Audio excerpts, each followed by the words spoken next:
Le mois de juin s'en vient. Peut-être que vous n'avez pas remarqué avec la température, on en parlait un peu plus tôt, hein. On dirait que l'hiver s'en vient. Mais techniquement, il y a un été entre. Alors, on va le découvrir ensemble en soi. Tout de même, hein, vous savez, donc pour le groupe jeunesse, on l'a dit dans les annonces, on va faire un petit repas hot dog. Ça va être chez moi directement. Puis oui, c'est vrai, la piscine est ouverte. On va voir si certains sont non seulement des nageurs rapides, mais courageux, hein, Gustavo. Alors, ça va être une opportunité. Hein? Casser la glace. Oh non, on a cassé la glace, je vous rassurez à ce niveau-là. Là. Ah, le lac à Calais. Ah, fait qu'on, tu me proposes d'aller au lac à la place? Non, hein? OK, c'est bon. Alors, ça va être pour ce vendredi de 7h à 9h pour le groupe jeunesse. On a eu jeudi dernier, hein, certains étaient là ici, on était autour de 25, j'étais pas là, on était autour de 25 personnes pour le déjeuner des aînés, pas juste pour aînés. Alors, c'est comme un peu long la description en soi, mais c'était un beau temps de communion et de partage. Et si tu n'es jamais allé dans cette occasion-là, on veut le relancer quelques fois dans l'année pour pouvoir avoir cet encouragement, des relations et de s'édifier ensemble. La semaine passée, j'étais à une mini formation, une introduction sur l'intelligence artificielle. Et je trouvais ça tellement intéressant de nous amener à réfléchir. Ça ciblait les pasteurs et l'utilisation de l'intelligence artificielle pour l'utilisation pour les études, l'utilisation pour les cours, pour l'aspect aussi administratif. Fait que de voir les forces, mais aussi les dangers de façon qu'on peut parfois mettre notre cerveau à off et juste laisser Monsieur GPT ou autres nous utiliser. Donc, je trouvais ça intéressant, puis ça m'amène à dire que ce serait peut-être intéressant qu'on réfléchisse ensemble aussi à titre d'Église, comment on se laisse influencer par peut-être les plus jeunes ou moins jeunes, l'intelligence artificielle, mais ça a aussi une incidence sur la façon qu'on utilise l'Internet et autres choses. Il y a du bon, mais il y a du mauvais. Alors, c'était ce petit élément-là. Je me suis dit, on verra en septembre ce qui s'en viendra. Aussi, qu'est-ce qui s'en vient d'autre? Bien, il y a plusieurs choses. Il y a quelques rencontres aussi d'organisation. Certains ont posé la question concernant le stationnement, qu'est-ce qu'on allait faire exactement? Eh bien, on a une équipe de travail, de réflexion qui évalue le besoin du bâtiment pour la grandeur et de considérer des moyens d'atténuation avec la croissance qui commence par le stationnement. Donc, il y a déjà une première rencontre qui a eu lieu avec l'équipe de réflexion.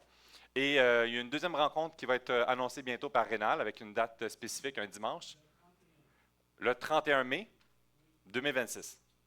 Hey, c'est bientôt ça.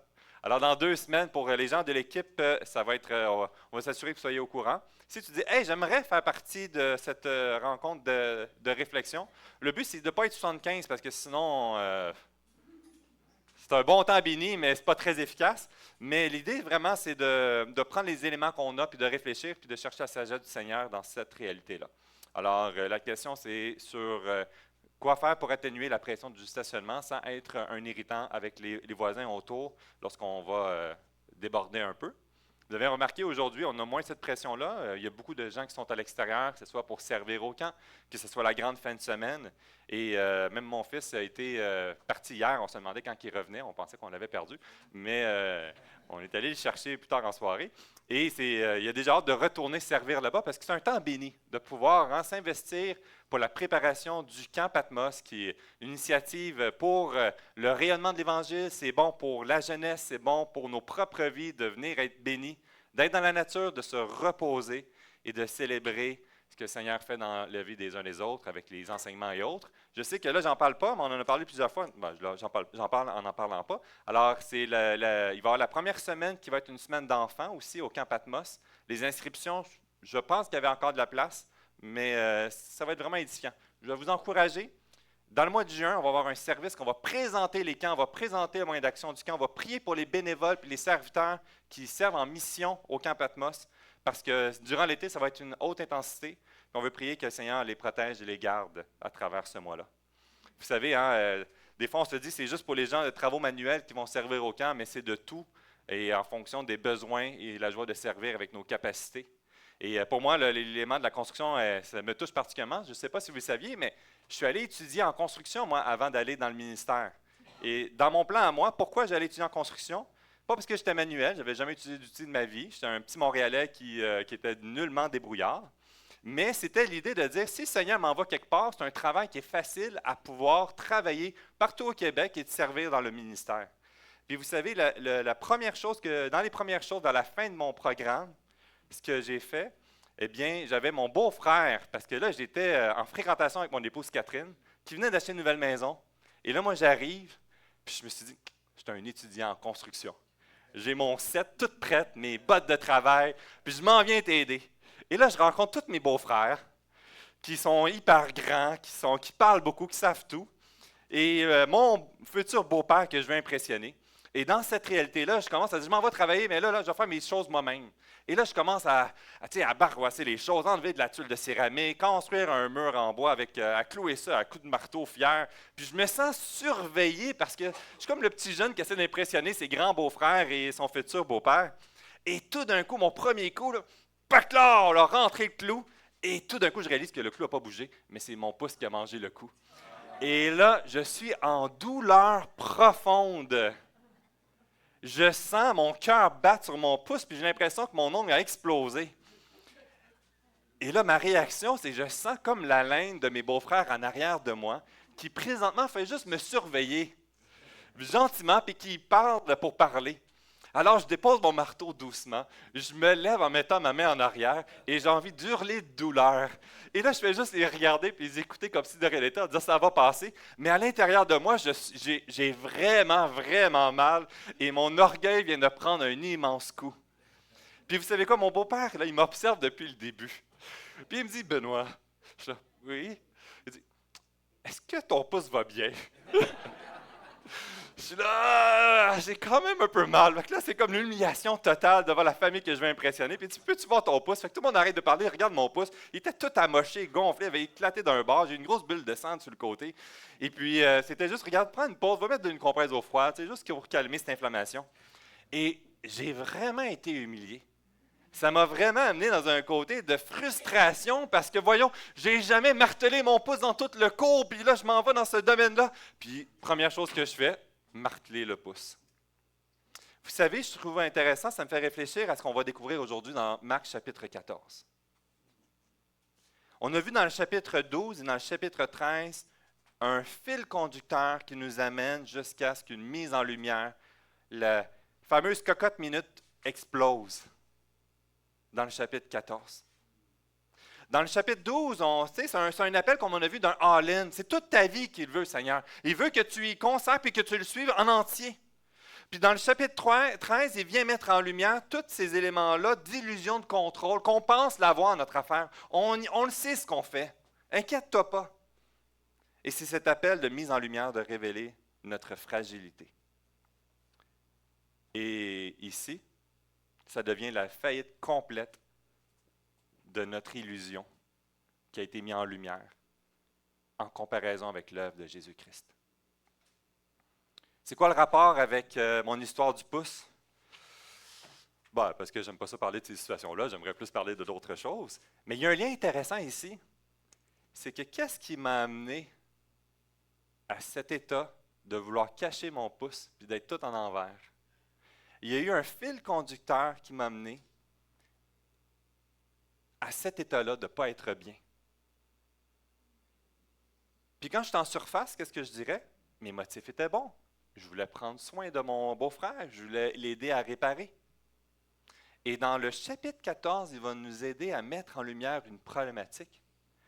Trop souvent, au nom des motifs qui nous semblent justes, nous cachons des racines mauvaises, dans des mauvaises dispositions, qui nous amènent à vivre cette fameuse cocotte minute qui éclate plus tard. Fait qu'on va voir ensemble dans ce premier point, à la lumière du chapitre 14, parce que je trouve ça intéressant, on découvre dans ce chapitre des individus différents qui vivent la même chose dans leur propre contexte. Et ce que ça l'amène, c'est quand les motifs semblent justes, parfois ça nous justifie de réagir en laissant aller notre cœur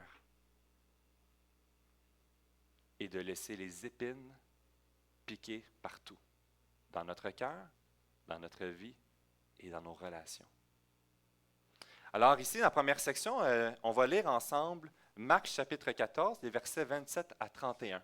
Pour moi, c'est le premier qu'on va explorer ensemble et on va le lire. Les versets 27 à 31.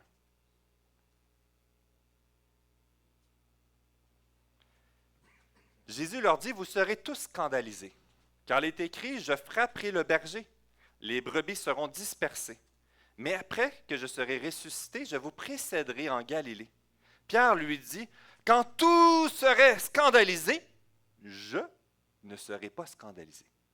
Et Jésus lui dit, je te le dis en vérité, toi, aujourd'hui, cette nuit même, avant que le coq chante 2 fois, tu me renieras 3 fois.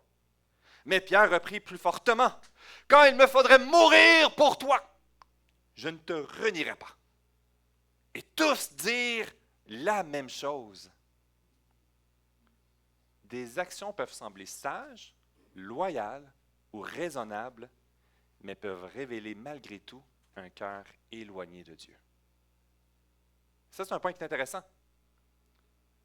En surface, mes motivations, mes réflexions peuvent sembler pour glorifier Dieu, tout en ayant un cœur éloigné de Dieu. Et on va le découvrir à travers 3 individus différents qui vont vivre de quoi? À leur lumière, à leur lentille. Le premier, c'est celle qu'on vient de voir à travers Pierre. Pierre est convaincu d'honorer Dieu dans les moindres détails. Il est convaincu que dans la situation, il va l'honorer, il va le protéger, il va le reprendre même pour le bien de Jésus. Il montre une très grande force, un fonceur. Certains disent que c'est un individu qui fonce et qui réfléchit après. Mais son assurance repose sur sa capacité de contrôler la situation. Son assurance vient révéler quelque chose de caché, qui est sa faiblesse. Ce qui est intéressant, ce qu'on découvre à travers le discours avec Jésus et Pierre, c'est que Jésus est en train de mettre en lumière une chose cachée du cœur, que Pierre est convaincu qu'à travers ses bonnes motivations, protéger Jésus, de s'assurer que le plan de Jésus va fonctionner jusqu'au bout, de l'honorer fidèlement en tout détail. Puis je le dis souvent, hein, qu'est-ce qu'on entend dans les vœux de mariage? Le discours le plus incroyable possible. Je vais toujours te servir. Je vais toujours mourir à moi-même pour prendre soin de toi. C'est tellement beau. Jusqu'à la première situation d'irritation, tout d'un coup, on oublie ça. C'est injuste. Tu m'as parlé comme ça. Tu ne me respectes pas. Notre sécurité, notre conviction sur notre capacité de contrôler les situations. Et parce que c'est pour le bien, je ne considère pas les motivations cachées derrière. On découvre 2 autres contextes. On en découvre un autre qu'on va voir avec les chefs religieux. Ce qui est intéressant, c'est qu'on découvre dans l'Évangile selon Marc que les chefs religieux, différents individus qui vont observer Jésus, qui vont poser des questions, qui vont remettre en question certains éléments, semblent avoir aussi des bonnes motivations. Ils ont une préoccupation pour préserver la paix. On voit même qu'ici, dans le début, que ce soit peut-être plus de ne pas se faire mettre à partir, on le voit dans ces éléments aussi, que les gens pourraient se révolter contre eux. Pour ça que le discours avec Jean le Baptiste, ils vont préférer se taire devant Jésus, comme on a vu il y a quelques semaines. On voit dans le début, le verset 2, chapitre 14, les chefs religieux, les scribes et les sacrificateurs cherchaient le moyen d'arrêter Jésus par ruse et de le faire mourir, car ils disaient que ce ne soit pas durant la fête, afin qu'il n'y ait pas de tumulte parmi le peuple. Mais sincèrement, il y a un désir aussi de préserver la paix dans le peuple en soi, de préserver la saine doctrine aussi, de ce désir que le Dieu qu'ils ont compris dans leur lentille ne soit pas attaqué par des discours qui s'éloignent. Ils ont vraiment, à la lumière de leur propre sagesse, un désir de protéger Dieu dans la façon qu'ils l'expriment et qu'ils vont réagir. Mais en arrière, il y a d'autres choses qui se poussent. Dans le désir de la colère de vouloir mettre à mort Jésus.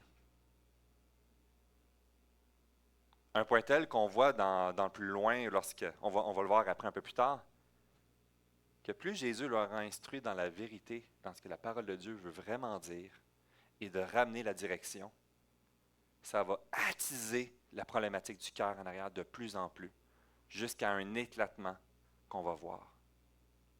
Au nom de protéger la parole de Dieu, ils vont rejeter la parole vivante, Jésus-Christ. C'est fou, là! Tellement convaincus de vouloir protéger la parole de Dieu qu'ils vont mettre à mort la parole vivante de Dieu, Jésus-Christ. Jean chapitre 1. Alors on découvre quelqu'un à travers sa recherche de vouloir glorifier Dieu, de vouloir le servir avec cette capacité. Il y a quelque chose qui se cache. D'autres, au nom de la défense de la parole de Dieu, quelque chose d'autre se cache. Et il y a un troisième, au nom d'être un bon administrateur des ressources pour Dieu, quelque chose d'autre se cache à travers Judas. On voit dans ses motivations, certains l'appellent comme s'il serait le responsable de la bourse du ministère de Jésus en soi. Et dans cet élément ici qu'on découvre, comme on a vu la semaine dernière avec Rénal, merci mon frère, l'onction qu'on voit ici à Béthanie, et cette femme qui va étendre un parfum de très grande valeur, de très grand prix. On découvre une adoration totale en ne considérant pas le prix à payer, qu'elle va reconnaître que Jésus est digne de toute cette adoration et de cette valeur. On voit que c'est un élément qui a été déclencheur dans le cœur de Judas. Quelle opportunité ratée de servir Dieu avec cette ressource financière! Quelle opportunité ratée d'une mauvaise gestion! On dit, mais c'est vrai, ses motivations sont bonnes. Qui dirait qu'il ne faut pas bien administrer les ressources? On est tous d'accord qu'il faut être des bons administrateurs des ressources. Qui dirait qu'il faut négliger et banaliser ceux qui sont dans le besoin? Ben non, on a cette idée, cet amour envers les autres dans le besoin, puis d'être généreux. Mais en arrière de ce motif qui semble bon pour glorifier Dieu, se cachent des racines du cœur tortueux. Et la situation du gaspillage, entre guillemets, vient exploser et révéler la cocotte minute du cœur de chacun de ces individus. À travers Pierre, confronté à toute la perte de contrôle qu'il est en train de vivre, de ne pas comprendre ce que Jésus est en train de passer à ce niveau-là, peur de perdre sa propre vie, va le renier à plusieurs reprises. Les chefs religieux, exposés à Jésus qui finalement se présente comme étant lui, l'élu, le Messie, Dieu, vont tomber dans une rage et une colère à se déchirer les vêtements et à ne vouloir que l'exterminer. Et Judas sera cette occasion pour dire c'est assez. Je vais aller vendre Jésus pour une somme d'argent.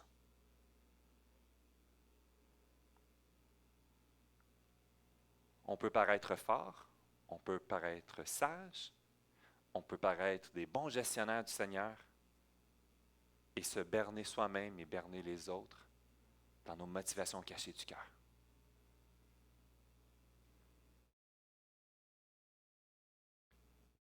La bonne nouvelle, c'est que quand tout le monde révèle son péché, Jésus-Christ lui révèle sa fidélité. C'est un point culminant qu'on va découvrir à travers le contraste de notre condition du cœur avec l'œuvre de Christ qu'il a accomplie et continue d'agir dans nos vies, dans l'Église, sur toute sa création. La réalité, c'est que souvent, lorsque je souffre dans une situation, mon regard est mis sur ma source de souffrance et ça me donne le droit de réagir comme mon cœur désire parce que ça me fait mal, parce que c'est injuste, parce que je suis dans une période de souffrance ou de pression.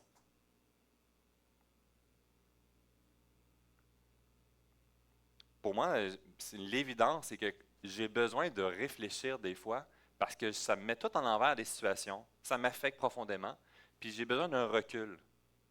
Puis les fois que j'ai éclaté dans la colère, c'est quand je suis sous pression puis que je dois réagir tout de suite. Puis c'est là que ça déverse ma colère, ma frustration.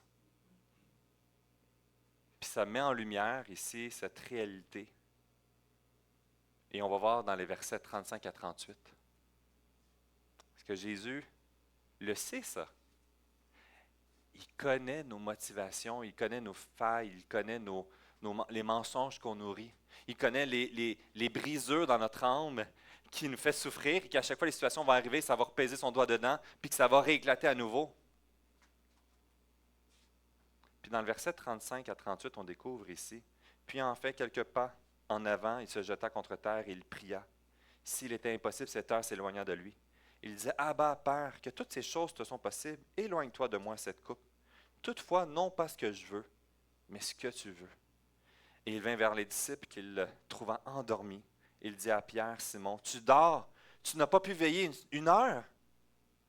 Veillez et priez afin que vous ne tombiez pas en tentation.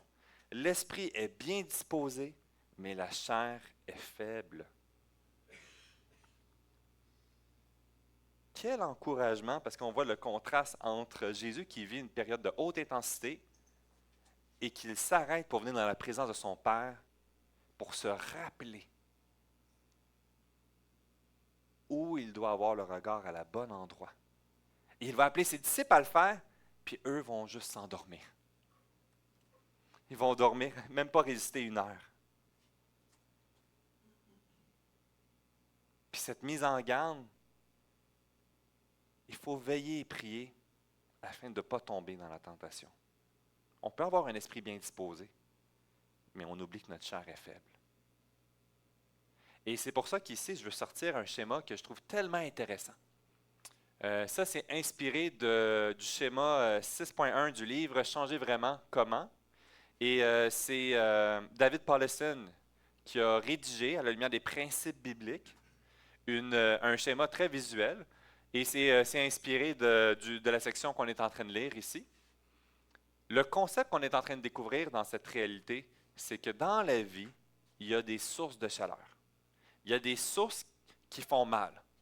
La maladie, le conflit, la déception, l'échec. Un voisin qui nous crie après le soir pour aucune raison. Une scratch sur le bord de mon auto en sortant d'un événement. D'ailleurs, le premier déjeuner de l'espoir qu'on a fait à l'église, c'était au Pacini. Puis je venais d'acheter ma petite auto bleue, certains se rappellent de l'auto bleue. Puis je me stationne, puis l'auto était stationnée croche à côté de moi, fait qu'on était un peu serré. Je m'en vais y aller, tu sais, c'est mon petit char neuf, là, tout beau, tout propre. Là, je viens de faire l'antireux, tout fier. Puis là, je reviens, là, on a eu un bon temps avec le monde, on a jasé, il y avait plusieurs invités. Puis la personne est en colère, fait qu'elle a tout scratché le bord de mon auto 2-3 fois avec ses clés, j'imagine. Tout d'un coup, la source de chaleur, c'est quoi? Facile à reconnaître. Mon cœur est où? Je vais le retrouver, je me souviens du char, je vais l'observer. Ce qui est intéressant, c'est que la chaleur vient révéler les racines du cœur. Où ici, on découvre les épines du côté gauche. La mauvaise réaction. Une colère profonde. Un désespoir. La vie n'a plus de raison de vivre. Certains qui sont en peine amoureuse à 14-17 ans et que tout d'un coup, ce n'est pas la personne. La vie ne vaut plus la peine de vivre, je préfère mourir. On ne veut pas banaliser la souffrance, ça fait mal des séparations. Mais la vie n'est pas finie. Mais dans la situation, dans la source de chaleur, ça vient révéler ici. Et il y a une réponse qui amène. Ça, c'est un point qui est intéressant, c'est que notre tendance naturelle, quand on dit la chair est faible ici, c'est parce que je regarde la source de chaleur et je le regarde comme injuste ou légitime ma réaction et je me permets de produire les épines en fonction de ce que je vis. On dit le cœur est le départ du siège des désirs, les croyances, les motivations. Mais si dans le cœur, les racines sont mauvaises, ça va produire du mauvais fruit. Ici, ce concept est tellement important parce que l'œuvre de la croix nous appelle à renverser ce cycle. Parce qu'ultimement, on n'est pas bien dans tout ça.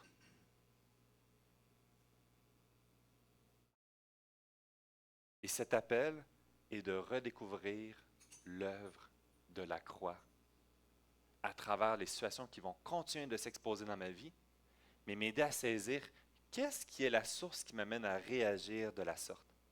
Quel est le mensonge dans mon cœur qui vient me donner le droit de réagir? Pourquoi je suis tant affecté par la situation? Pour moi, la question que je me pose, c'est pourquoi je ne dors pas cette nuit? Hein? C'est souvent dans la nuit, quand on se réveille, puis on dit pourquoi ça vient autant m'accaparer dans la nuit? L'œuvre de la croix se veut être une transformation afin de révéler ces mauvaises racines qui viennent produire des épines et de le redéfinir à la lumière de la croix. La crise que je vis présentement, ou la souffrance, ou la source de chaleur, n'est donc pas nécessairement une malédiction. Et si Dieu voulait que tu vives cette source de chaleur-là, et si Dieu, non seulement il dit « Oups, je t'ai oublié aujourd'hui », il disait « Je savais et j'ai désiré afin de révéler et de me manifester dans ta vie. » Ici, au lieu de dire « Je reprends la justice qui m'est due », je disais « Seigneur, qu'est-ce que tu veux pour ma vie? Qu'est-ce que tu veux me montrer? Pourquoi ça me fait tant souffrir aujourd'hui? » Et l'œuvre de la croix se veut pour mettre en lumière et de transformer notre réaction. Donc, si je revois l'auto dans Alma, je ne vais pas crever ses pneus. C'est tentant. Il y a cette lutte présente. Mais je redéfinis à l'image de l'Évangile. Et ce que Jésus nous instruit dans cette section-là, ici, ce qu'on est en train de découvrir, c'est que pour produire du fruit, il faut se rappeler que on peut être bien disposé. On peut se berner dans nos propres raisonnements, comme on voit dans le chapitre 14, que tous les individus autour de Jésus sont convaincus à travers leur propre raisonnement. Puis il est en train de dire, la chair est faible. Tu as besoin de revenir à la croix. Tu as besoin de revenir à Dieu et à trouver ta force, pas en ce que tu vois et que tu contrôles, mais à la lumière de ce que Christ est en train de faire. Alors, lorsque je suis sous pression, il faut que je résiste et dire, je ne veux pas réagir tout de suite. J'ai besoin du temps. J'ai besoin de prier et de faire tomber cette charge émotive. Donc, certains diraient, je prie, puis là, j'arrive, là, j'ai encore plus craqué avec mon bat de baseball pour frapper. Ici, l'idée de prier, c'est justement de faire tomber la source des racines en arrière avec les épines qui sont en train de vouloir se garocher partout. Et tant que mes épines veulent se garocher partout, je n'ai pas saisi l'œuvre de l'Évangile dans ma vie. Parce que l'œuvre de l'Évangile se veut salutaire, comme on va voir, mais aussi transformatrice pour découvrir la grâce de Jésus qui a manifesté à mon égard et qu'elle va se déborder dans ces situations du quotidien. Puis dans la majorité des divisions dans les églises, vous savez c'est quoi? C'est qu'on refuse ce processus.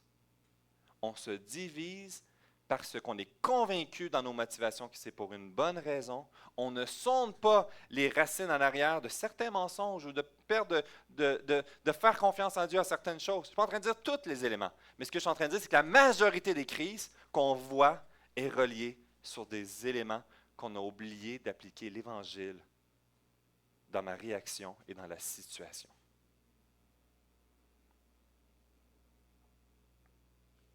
Ce que j'aime ici, cet appel à prier.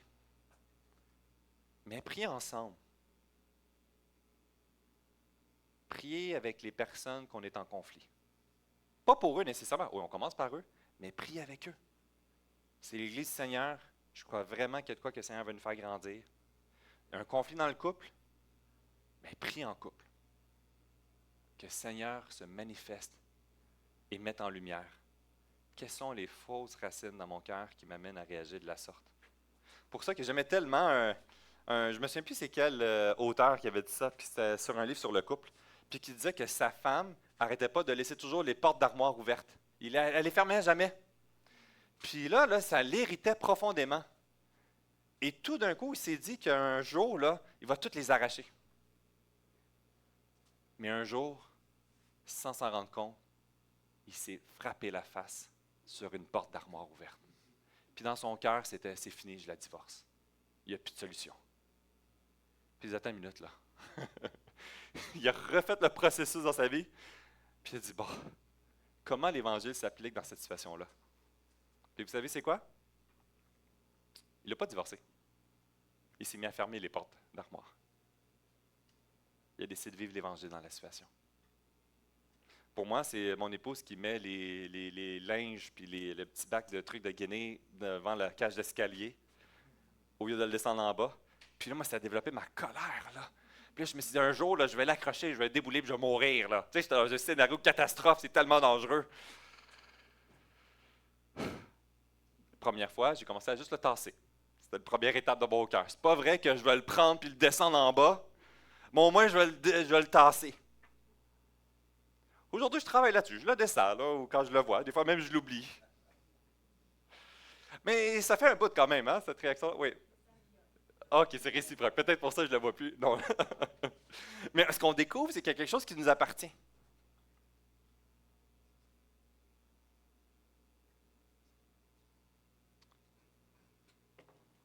Donc, la pression, la souffrance, la source de chaleur ne crée pas nécessairement le péché, mais révèle ce qui était déjà dans le cœur.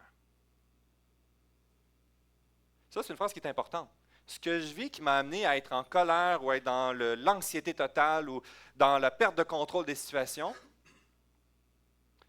c'est pas nécessairement ça, mais ça vient de peser sur un bouton que je ne voyais pas nécessairement. Qu'est-ce que le Seigneur est en train de permettre aujourd'hui pour mettre en lumière, puis que j'ai besoin de dire, Seigneur, je veux vivre ton évangile et ta grâce dans cette situation-là. Je veux redécouvrir ce que je vis à la lumière de la croix. Vous savez quoi? Si vous avez trouvé la réponse, c'est pas fini, hein? Il va falloir le redécouvrir dans chaque situation, puis quand ça va revenir. Puis le but, c'est de raccourcir ce processus, d'aller directement dans les racines. On ralentit ça, on cible les racines, on cible les épines que ça garoche, et on veut redécouvrir cette grâce de Jésus. Cette bonne nouvelle, c'est que Jésus ne fait pas juste exposer. Tu vas te planter. Vas-y. Hey, c'est-tu déprimant, ça? On découvre avec le modèle de Pierre que Jésus a averti. Jésus va mettre en lumière la problématique en arrière. Il va dire, oui, oui, c'est bien beau toutes ces choses-là. Mais non seulement ça, tu vas te planter, tu vas produire tes épines dans ta vie, tu vas me renier avec comme des formes de condamnation, que je sois maudit si je connais cette personne. Il va loin, là. Ça, c'est les épines qui garochent. Mais en arrière, il va le renier parce que la source de chaleur, sa vie est en danger puis il perd le contrôle de la situation. Et Jésus l'avait averti en arrière. Et ce que ça a produit, c'est pas juste de demeurer dans la honte, c'est pas un appel d'être dans la culpabilité, mais de reconnaître qu'on a tous des brèches dans notre vie et que Jésus veut les exposer progressivement dans nos relations, dans notre adoration, dans nos motivations. Puis il veut nous amener à la repentance. On découvre Judas, plus tard, qui va faire quoi? Lorsqu'il va être confronté à cette situation, il va se suicider. Pierre va pleurer profondément. Du fond du cœur, il prend conscience puis il connecte ce que Jésus a dit. Imaginez cette intensité, que sa sécurité sur laquelle étaient des mensonges vient de s'effondrer. Puis il pourrait demeurer dans la justification. Il pourrait demeurer dans la honte et la culpabilité et juste fuir. Et là, on découvre un homme brisé qui est profondément triste et il se repent de sa situation. Puis Jésus fait quoi? Il dit, je suis très déçu de toi. je vais prendre un meilleur que toi. Mais non. Il va le restaurer. L'histoire n'est pas finie. Il manifeste sa grâce. C'est comme avec nos enfants qu'on avertit 30 fois de ne pas faire ça. Puis qu'il le fait quand même. C'est-tu le fun, hein, de dire « je te l'avais dit ». C'est satisfaisant. Je le savais. Hein? Mais ici, on découvre une sincère tristesse qui amène l'expression de la repentance afin de se laisser relever par Christ. Donc, le problème, ce n'est pas seulement nos réactions, mais c'est la source qui nous a amenés à réagir de la sorte. Trop souvent, on met tout notre regard et on veut adresser pour la colère. OK, je vais essayer d'enfouir. Puis ce que je trouve intéressant, c'est qu'en relation d'aide, on dit que les expressions dans l'accompagnement du cœur, ce que ça l'amène, c'est que tu peux enfouir une expression, mais elle va ressortir ailleurs. La personne qui tombe dans la pornographie, on peut enfouir cet élément-là puis mettre tout le cadre, mais ça va ressortir autrement d'une autre place. C'est une question de temps.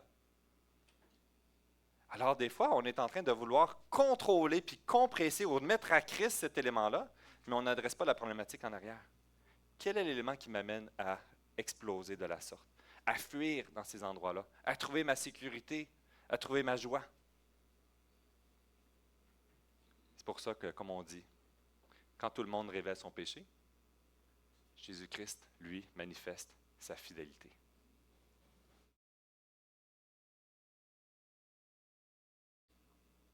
Et à ce niveau-là, c'est un point qui est important, parce que sinon, on va faire de notre mieux. On va se retrousser les manches, là, puis on va avancer. Mais on a besoin de redécouvrir l'Évangile dans sa situation. De redécouvrir le fruit de l'Évangile dans ce que je vis au quotidien.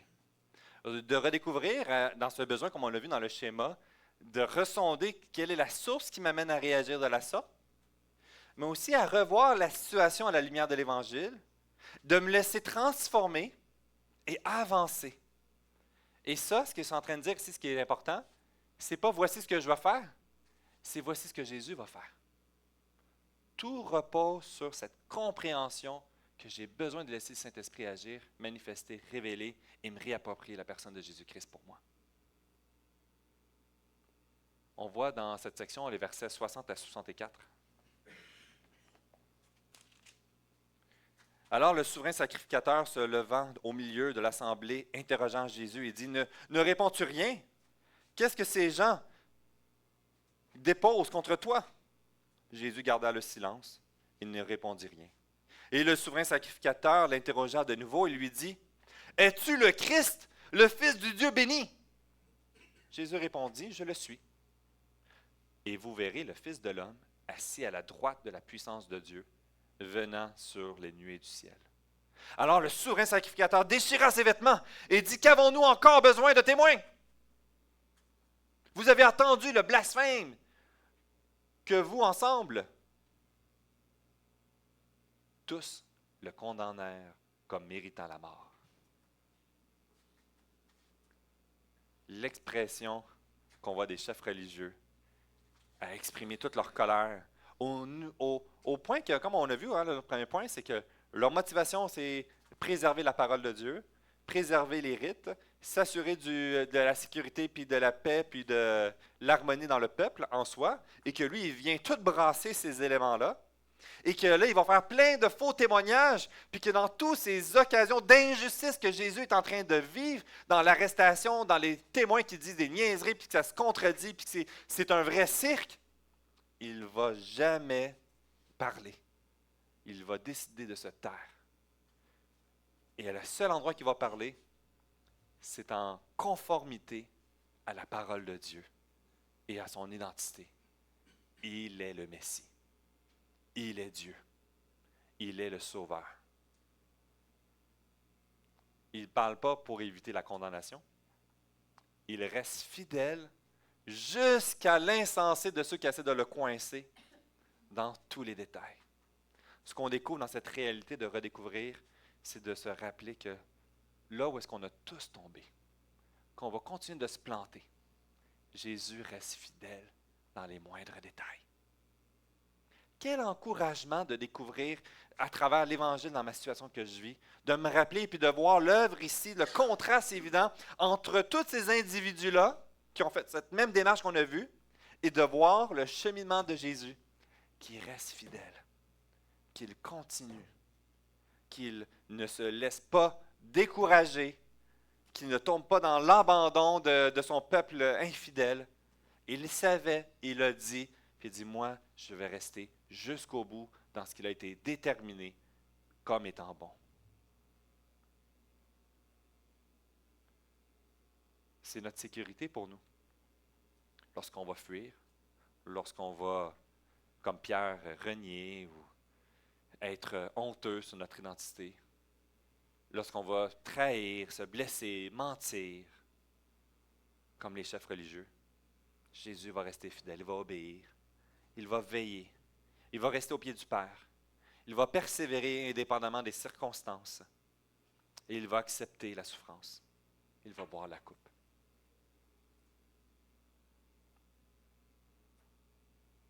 C'est un encouragement parce qu'on passe par un chemin et on est en train de dire, Jésus ne va pas manquer son coup dans ma vie, dans ce que je suis présentement. On découvre que l'évidence, c'est que je n'y arriverai pas. Parce que l'histoire nous démontre que tout le monde s'est planté et on en fait tous partie. Et c'est un appel à rediriger notre regard et d'accepter que Jésus vienne prendre notre place. Jésus va connaître ici, dans cette section qui est fondamentale, parce que le monde le suivait. Il y avait des centaines de personnes qui le suivaient, qui étaient impressionnées par les miracles, qui parlaient de lui aux autres personnes. Ses disciples là, qui allaient prophétiser puis faire de grandes choses à son nom. Il y avait comme une effervescence autour de lui. Il rentre dans Jérusalem, la foule crie Hosanna! Une entrée triomphale d'un roi. Et le verset 50 est essentiel dans cette réalité-là, quand il nous dit « Alors tous l'abandonnèrent et prirent la fuite. » Tous. Et ça devait se produire. C'était important.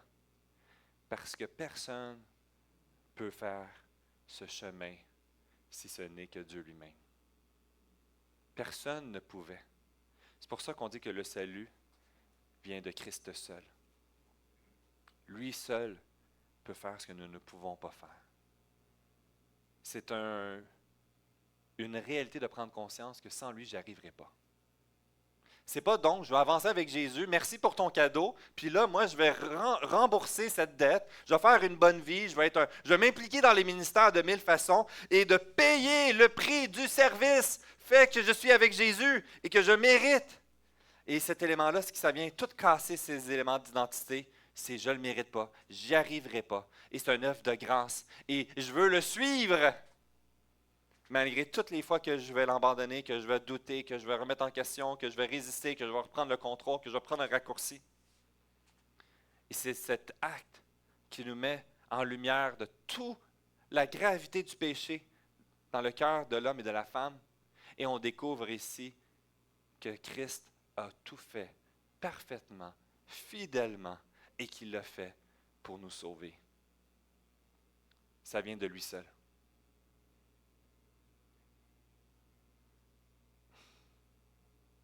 C'est vraiment incroyable ici. Et vous savez ce que ça amène comme piège, puis j'aime vraiment cette section-là qui l'expose, c'est qu'on va tomber des fois dans des dérives. Nous, on aime être des passionnés, puis on est extrême. Fait qu'on va dire, bon, mais c'est Christ seul. Alors, merci Jésus pour ton salut. Merci parce que tu vas me relever à chaque fois. Donc, je vais pouvoir faire ce que mon cœur désire. Parce que ta grâce se manifeste. De l'autre extrême, va dire, non, non, non, le prix est tellement cher payé qu'il faut le servir, il faut l'honorer dans tous les détails. Fait qu'il faut se mettre un lourd fardeau et ne jamais tomber. Et se montrer par payer le prix, tel que Christ a payé le prix. Et on va tomber dans un extrême de légaliste ou dans le côté très libéral de l'extrême. Et dans ce passage, je le trouve tellement intéressant parce que ça vient mettre en lumière cette tension qui va se frapper. J'ai-tu marqué ici? On découvre cette réalité que Christ seul peut le faire. Mais on découvre aussi une condamnation parce qu'il y a une responsabilité qui importe sur l'individu. Dieu nous confie aussi à dépendre de lui, à le laisser agir. Et ce qui est tellement intéressant, c'est que dans le repas du Seigneur, qu'est-ce qu'on découvre? C'est qu'il va annoncer à Judas, sans le nommer, la problématique du cœur et de ce qu'il va produire. C'est une opportunité de repentance en le mettant en lumière. Et qu'est-ce qu'il va faire? Il va s'en aller à ce moment-là. Il va fuir Jésus. Et c'est seulement lorsque Judas a quitté que là, ils font le repas du Seigneur ensemble pour démontrer l'œuvre de Christ pour ses enfants. Mais il y a une section que je cherchais qui vient justement nous dire que c'est par Christ seul. Et vous savez, dans le jugement, ça devait se produire parce que c'est Dieu qui l'avait établi, mais malheur à celui par où ça vient. Une responsabilité puis une condamnation. Et c'est une tension qu'on ne peut pas enlever un ou l'autre. On est appelé à prendre au sérieux, à le suivre et lui laisser la place, mais en reconnaissant que ça ne peut venir que de lui puis qu'il reste au contrôle des situations. Il reste au contrôle de notre vie. Mais on a tous des comptes à rendre aussi. C'est donc en reconnaissant qu'il va prendre notre place et que c'est un appel à le suivre. À reconnaître les mensonges dans notre cœur, nos blessures du passé, notre identité qui est un peu erronée, puis qu'on a besoin de se laisser transformer de plus en plus à son image. Puis je dis, Seigneur Jésus, je veux te suivre. Mais vouloir suivre, ce qu'il est en train de dire, c'est que j'accepte les sources de souffrance. J'accepte de découvrir l'œuvre de la croix au quotidien. Et en te suivant, on dit que Jésus est la lumière du monde, il va révéler les racines dans mon cœur. Il va manifester mes réactions et les mensonges qui poussent à produire ces réactions-là dans ma vie et à laisser l'œuvre de l'Évangile, de sa grâce qu'il a déversée pour moi, puis de dire maintenant, viens le déverser dans ces situations-là et redécouvre ce que j'ai prévu pour toi et vers où je suis en train de t'amener. Ce chapitre 14 vient révéler notre état, vient mettre en lumière où est-ce qu'on se retrouve et nous pointe vers où avancer et que c'est seulement à travers Christ. C'est le récit du grand échange de notre état perdu à restaurer par Jésus-Christ.